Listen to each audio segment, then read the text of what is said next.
Colon پاول جو ہے وہ ان کی ایک کوٹیشن ہے کہ کامیابی کا کوئی بھی راز جو ہے وہ نہیں ہے، اور کامیابی کا صرف ایک ہی راز ہے کہ آپ پریپریشن کریں، آپ ہارڈ ورک کریں، اور آپ اپنی جو ناکامیاں ہیں ان سے سیکھیں۔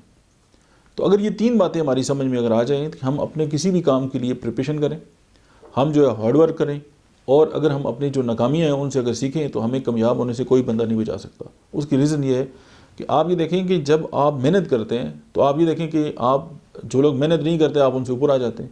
جب آپ کی پلاننگ اچھی ہوتی ہے، جب آپ پریپریشن کرتے ہیں، آپ ان لوگوں سے اور اچھے اوپر آ جاتے ہیں۔ جب آپ اپنی ناکامیوں سے سیکھتے ہیں، آپ ان سے اور اوپر آ جاتے ہیں۔ تو جب آپ اوپر ہیں تو آپ کے مقابلے میں کون ہے؟ کوئی بھی نہیں ہے۔ تو موسٹلی لوگ جو ہیں وہ صرف باتوں کی حد تک ہوتے ہیں، وہ بڑی باتیں کرتے ہیں، وہ آپ کو بلیم گیم کھیلیں گے، آپ پہ الزام لگائیں گے، سارا کچھ کریں گے، لیکن اگر آپ کے اندر یہ تین چیزیں ہیں تو آپ بالکل کامیاب ہوں گے، اور آپ کامیابی جو ہے وہ آپ سے کوئی بھی نہیں چھین سکتا۔ بارہ میں نے یہ دیکھا ہے کہ بڑے بڑے ایسے کام جہاں پہ مطلب ہے کہ چانس ہی نہیں ہے جیتنے کا، تو وہ وہاں پہ بھی بالکل سمپل طریقے سے جو ہے وہ آپ جیت جاتے ہیں۔ تو سمپل یہی بات ہے کہ آپ اپنے کوئی بھی کام ہے اس کے لیے پریپریشن کریں، دوسری بات ہے اس کے لیے ہارڈ ورک کریں، محنت کریں، اور تیسری بات جو ہے کہ اپنی جو ناکامی ہے اس سے سیکھیں۔ اسی میں کامیابی ہے۔ ملتے ہیں نیکسٹ ویڈیو میں۔